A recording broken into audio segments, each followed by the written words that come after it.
I dag der skal vi gennemgå 8 forskellige øvelser, hvor vi hver skal lave 25 af hver.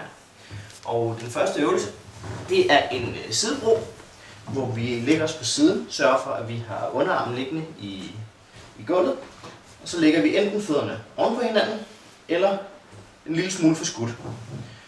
Den anden arm den ligger ned langs siden, og så løfter vi hoften op, så vi kommer derop og ligger, og ned igen. Og op, og ned igen. Dem kører vi 25 af.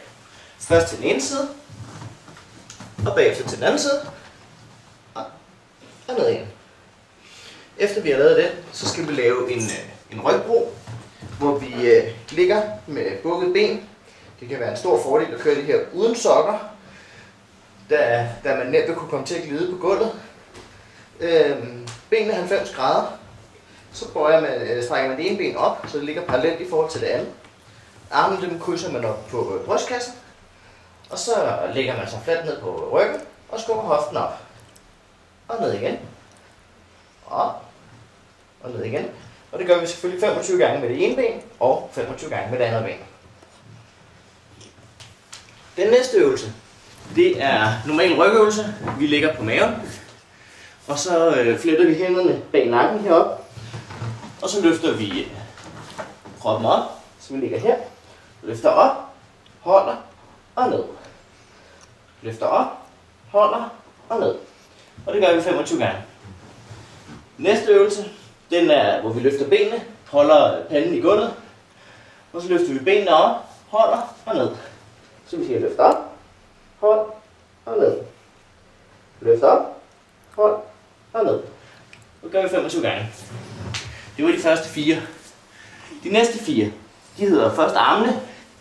Sørg for at sætte armene cirka skulderbredde, lodret op i forhold til skulderen. Så vidt som overhovedet muligt, så kører man dem på fødderne, ikke noget med at sætte knæene i, før man er helt færdig. Ligger her, bukker armene, kommer ned, så vi er lige over gulvet, og op igen. 25 gange af dem. Så er vi nået til maven. Og maven, den laver vi, hvor vi ligger her. Sørg for hele tiden at have fødderne løftet fra gulvet, armene over hovedet. Ligger vi her, op og luk sammen, og ned. Op og luk sammen, og ned. 25 gange. Den næste, det er englehop, hvor vi starter nede. Det ene ben en lille smule fremad i forhold til det andet. Og så hopper vi op, skifter ben og lander igen. Op og ned, op og ned. 25 gange i alt. Den sidste øvelse vi skal have, det er finneslag, eller flutter kickers, som den også hedder. Hvor vi lægger os på ryggen, lægger armene ned ved lænden, lige ned ved rumpen. Tager vi det ene ben op i luften, det andet er stadig løftet fra gulvet. Så skifter vi, og tilbage igen. Så vi lavet en gentagelse. Og 2, og 3. Og den kører vi også 25 af. Og det gør vi hver dag, hele ugen igennem. Og på næste torsdag, der kommer nogle nye øvelser, som vi så også skal lave.